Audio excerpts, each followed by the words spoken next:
Bem, meus alunos, né, do Colégio Razão, aqui é o professor Aislan, de Geografia, em mais uma aula, né, nesse período de pandemia, né, nesse período de quarentena.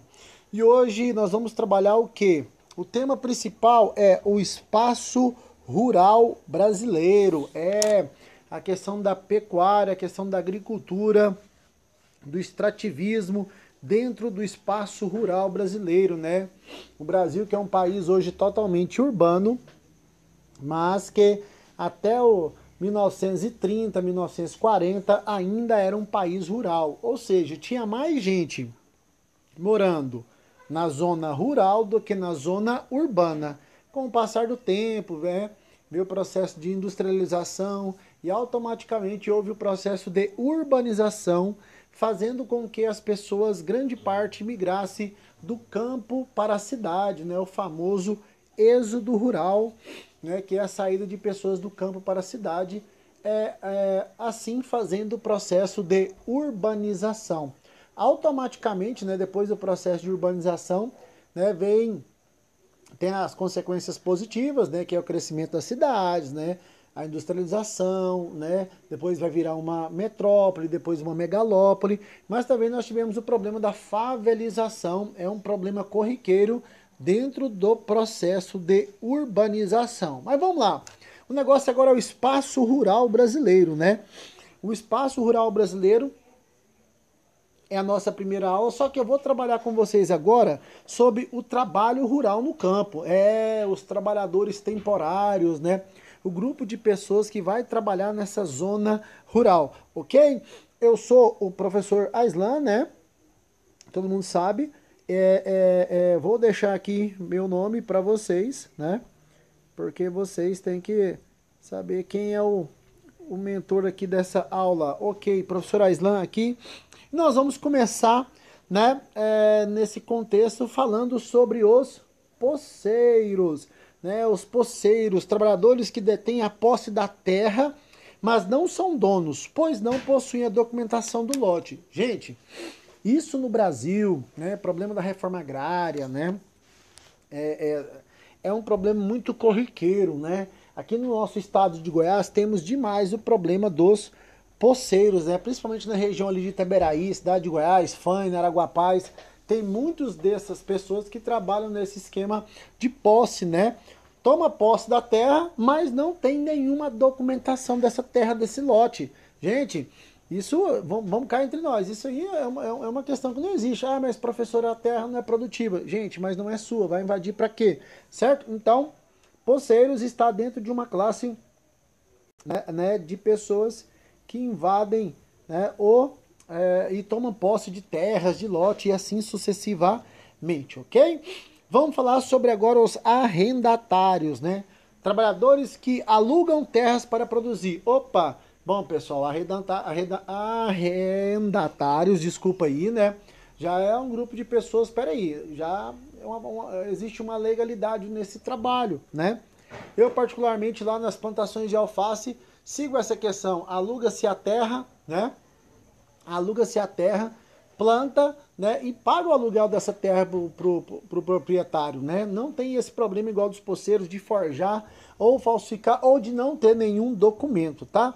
Então, arrendatários é um grupo de trabalhadores rurais que alugam um pedaço de terra, né, um alqueire, dois, né? Na verdade não é muita terra, para produzir, diferentemente de quem aluga pasto, que é só para criação de gado, tá?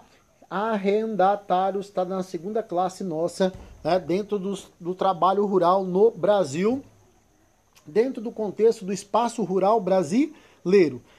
Vamos vir agora para os assalariado temporário, né? Assalariado temporário, o nome já fala, né? Ganha um pouco, né? Em média um salário e trabalha por algum tempo, né? É um tempo determinado, não é um tempo indeterminado, é um tempo determinado. Existe o período para que se ocorra aquele trabalho. Trabalhadores que atuam por período determinado, diária, empreitada, colheita, safra, né? A diária, né? A diária até aqui nos grandes centros urbanos nossos, né? Nas grandes capitais, nós temos muita gente que trabalha na diária, né? O pessoal da carga e descarga, né? A questão dos pedreiros, dos serventes, e assim por diante, e outros ajudantes nesses grandes centros de frutas e verduras que é o Ceasa, tá bom?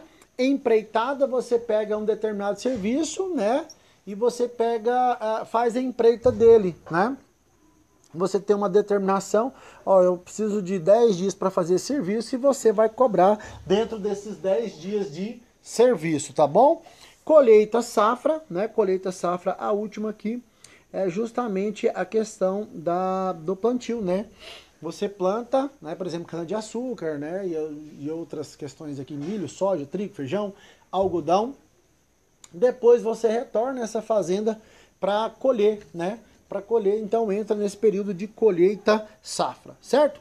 Fechamos dos poceiros, arrendatários, trabalha assalariado temporário, e agora vamos para os poceiros. Ô, poceiros, né?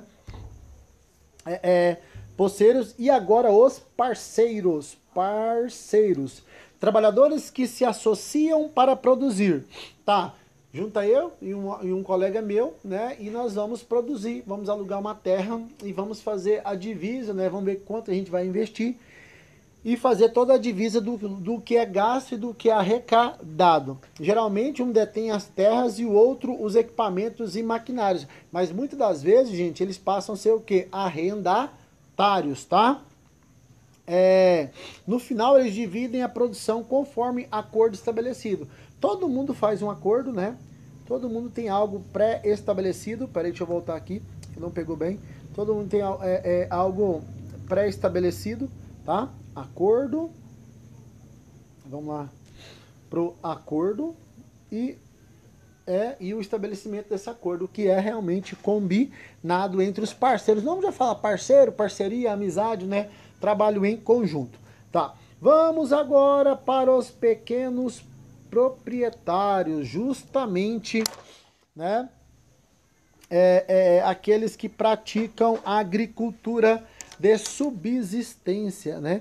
Agricultura de subsistência. Trabalhadores que atuam em sua terra na maior parte do tempo com mão de obra familiar. Então, quando você ouvir mão de obra familiar, é justamente o que? A agricultura de subsistência, tá? É justamente a agricultura de subsistência. Eu vou apagar meu nome aqui para ficar mais fácil para mim escrever um negócio para vocês aí. Tá? Então, os pequenos proprietários é sempre dentro da agricultura de subsistência, ok? São pessoas que possuem poucos recursos, pouco capital, pouco espaço para fazer o plantio dentro dessas terras, tá bom? Geralmente é para o consumo próprio da família e pequenas vendas em feiras, em mercados, tá bom? E por último, né, para a gente fechar a questão do trabalho rural no Brasil, dentro do espaço rural brasileiro, nós temos o assalariado, deixa eu mudar aqui, né? Nós temos o assalariado permanente. Trabalhadores que possuem certa estabilidade, possuem certa, né? Não é uma estabilidade efetiva. Trabalham sem um prazo para o serviço terminar.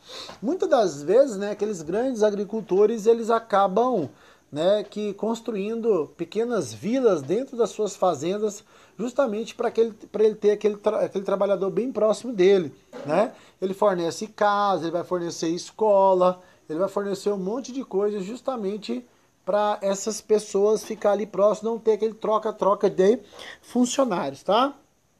Então, os assalariados permanentes possuem certa estabilidade, trabalham sem um prazo para o serviço terminar. Aí, no caso, é um prazo indeterminado dentro dessa questão, certinho? Então, fechando aqui essa primeira parte do espaço rural brasileiro, nós temos o trabalho rural no campo. Quem faz o trabalho rural no campo? Os poceiros, os arrendatários, os trabalhadores assalariados temporários, os parceiros, os pequenos proprietários e os assalariados permanentes, ok? Brigadão, gente. Essa é a aula, né, já da apostila 7, né, do segundo trimestre do Colégio Razão, do ano de 2020, sobre o conteúdo, o espaço rural brasileiro, ok? Tenham todos, né, um ótimo dia e vamos que vamos!